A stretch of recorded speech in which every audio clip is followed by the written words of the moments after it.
pregunta, tenemos que ir terminando ya, es cómo avanzar en Chile, cómo generamos esta visión compartida, primero, de que tenemos un desafío, porque si creemos que estamos en despiporre, estamos mal, ¿ah? Porque tenemos un desafío tremendo en los ámbitos de más de lo mismo, ¿ah? Entender que esto de la innovación son problemas sistémicos y que requieren sin duda una visión compartida y un trabajo en conjunto del Estado y del sector privado, que existen fallas de coordinación, que podemos tener en ciertos sectores de Patagonia, por ejemplo, un gran potencial turístico en algunos ámbitos no se desarrolla y no llega la demanda porque no está la infraestructura, pero yo no construyo infraestructura porque no está la demanda, y eso son fallas de coordinación. Y entonces la pregunta es ¿cómo yo creo capital social? Road mapping. En el road mapping conjunto eso surge y se toman los compromisos y se hace la inversión. O sea, son bienes públicos, bienes de infraestructura, cómo resuelvo las externalidades, etc. Entonces, sí, tenemos que ser selectivos en la asignación de recursos de investigación y desarrollo para estas grandes oportunidades, sin perjuicio de que mantenemos un componente importante neutral. Entonces, tenemos que avanzar, ¿no es cierto?, en esta visión de mayor sustentabilidad, de innovación social y de sustentabilidad ambiental. Eso es importante. Ahora, esta visión es que países como los nuestros tienen enclaves o clústeres incipientes de recursos naturales. Y la visión es que a partir de estos clústeres incipientes yo puedo generar clúster maduro a través de muchas sinapsis, interacción, y de ahí surge este proceso de spin-out, donde surge la industria mecatrónica, o a partir de la agricultura surge la industria de biotecnología animal, como una industria que se posiciona a nivel mundial. Entonces ya dejo de depender tanto como hizo Finlandia de la industria forestal, o Australia incipientemente empieza a generar una knowledge economy a partir de la industria minera, etc. Entonces ese es un fenómeno importante. Hay casos exitosos, todavía incipientes, pero que están haciendo un esfuerzo. Conozco bien el caso de HP con el tema de generar proveedores de clase mundial. Un desafío enorme, mucho escepticismo, pero hay ya algunos ejemplos de éxito, y lo que hizo esta empresa que cambió la dinámica es que dijo: yo tengo estos problemas que no he resuelto y estoy dispuesto a colaborar con mis proveedores y darles la propiedad intelectual de las soluciones que se obtengan en conjunto para que después puedan comercializar esta tecnología en el mundo. Y eso cambió la dinámica, creó un grupo creíble que lucha con su propia burocracia interna para tratar de que la organización formal compre esta nueva visión, que crea mucho más capital social, pero sin duda es un ejemplo interesante, positivo. Y por el lado negativo está la historia de la acuicultura, donde la clave de la sustentabilidad y la competitividad de la acuicultura es mejorar la situación sanitaria, el manejo ambiental, los aspectos nutricionales y la genética. Esos son los 4 pilares de la sustentabilidad competitiva de la acuicultura chilena.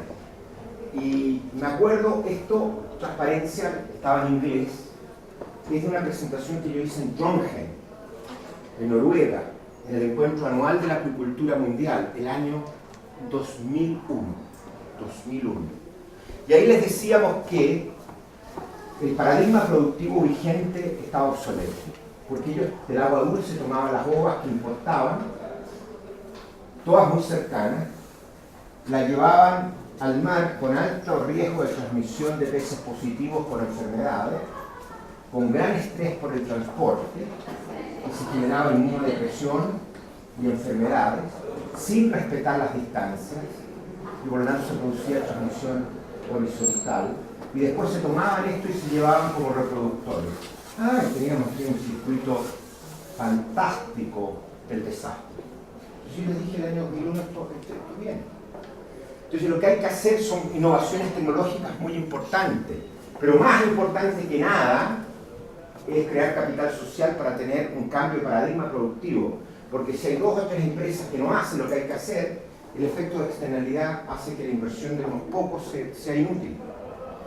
Bueno, y lo que había que hacer era esto, pues era romper el ciclo, generar en recirculación, con nuevas tecnologías de recirculación, agua, reproductores que producían small, que esos small eran vacunados, que lo llevaban al mar vacunados y no volvían de vuelta. Entonces rompíamos el circuito y teníamos toda una cosa nueva, etc. Eso no se hizo y ocurrió eso. Muchos años después. Esta conversación la tuvimos en lunes, creamos varias empresas para tratar de generar esa transformación y la crisis y se perdieron 40.000 empleos y la industria todavía no se recupera. La industria todavía no se recupera y anda medio morir salvada. Entonces, este es un problema de falta de crisis de capital social para innovar sistémicamente, y no saco nada con innovar individualmente. En eso está la universidad hoy día. Estamos tratando de fortalecer nuestro ecosistema de innovación. Tenemos por una parte los centros de investigación y desarrollo en áreas como energía, como minería, como biotecnología, como modelamiento matemático, entre otras. Y lo que hemos desarrollado es una unidad, un espacio de interrelación, UA+D, para fomentar el contract research y el spin-out de tecnologías. CIET, el Centro de Innovación y Emprendimiento Tecnológico, para promover el vínculo entre proveedores. Estamos trabajando fundamentalmente en la minería. Compite más 1000 se llama, más 1000 porque son miles de proveedores los que hay que subir a este cargo.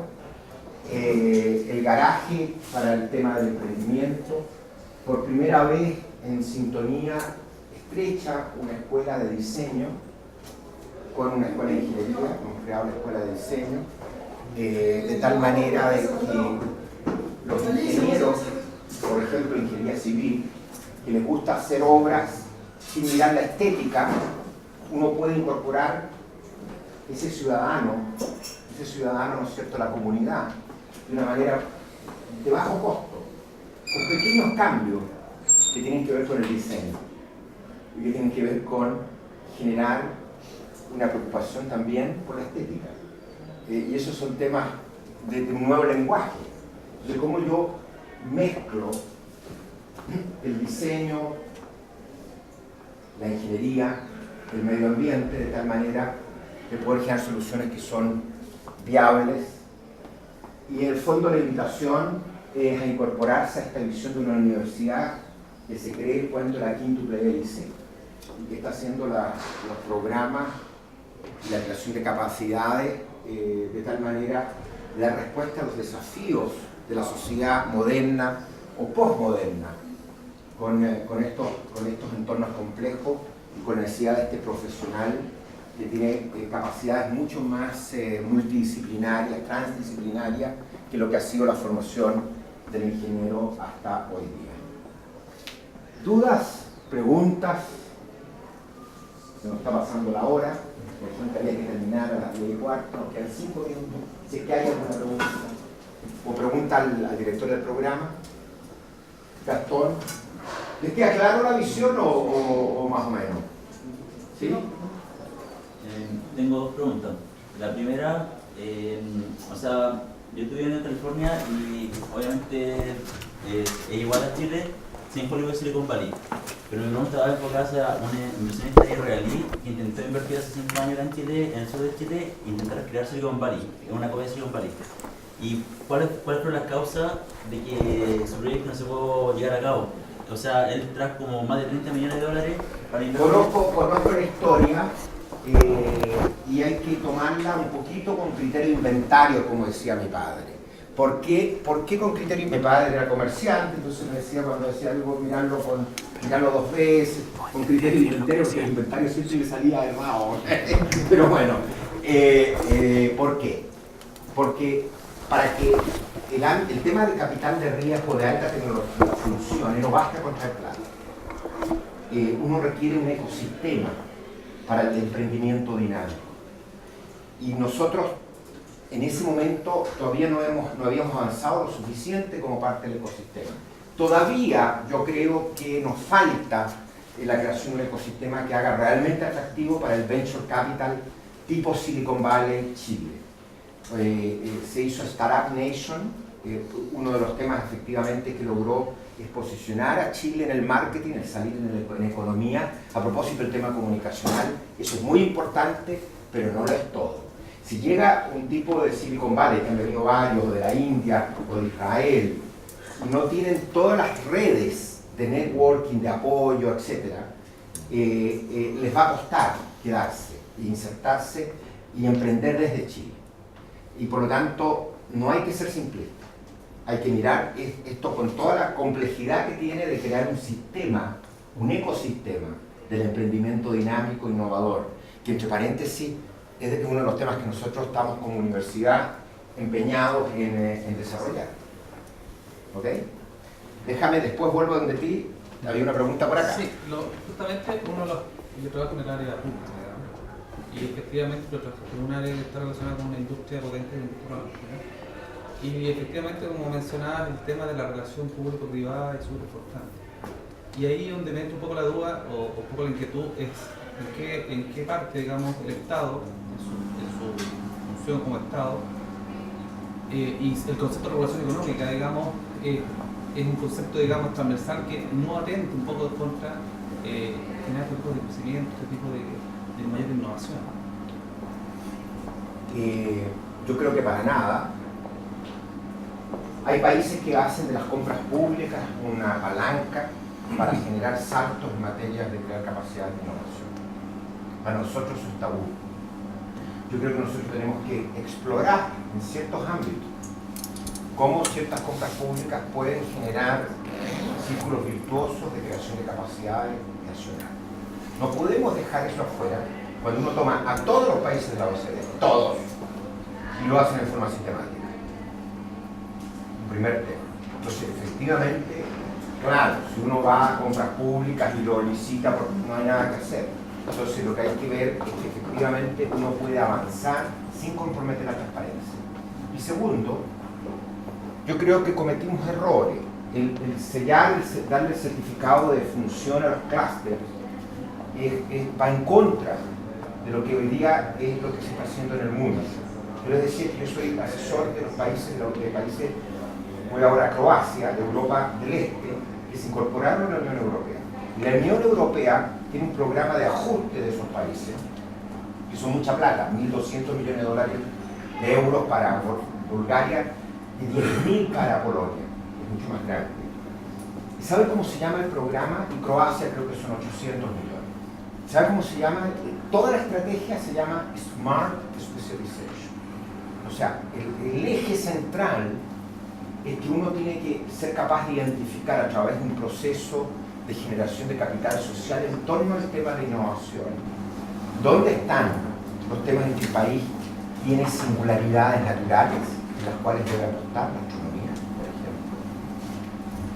O tiene ventajas latentes, comparativas latentes que uno puede desarrollar. Por ejemplo, vincularse bien con los clústeres donde uno es de clase mundial en la producción, pero no en los servicios. Entonces, el armar road mapping desde el Estado, pero con participación privada, con cofinanciamiento, es una herramienta que no atenta para nada contra las reglas del mercado. Y lo que genera es cooperación y competencia. Y eso es un modelo perfectamente válido, lo hacen desde Inglaterra hasta Estados Unidos, países capitalistas, sin lugar a duda, y por lo tanto no veo por qué nosotros lo vamos a tener vedado. Así que yo creo que hay un poquito de excesiva ideología en estos temas. Y no hay que ser tan ideológico. Yo creo que tenemos que terminar. ¿Ya? Muchísimas gracias y ojalá que hayan quedado entusiasmados para el bien de nuestro programa y para el bien de ustedes.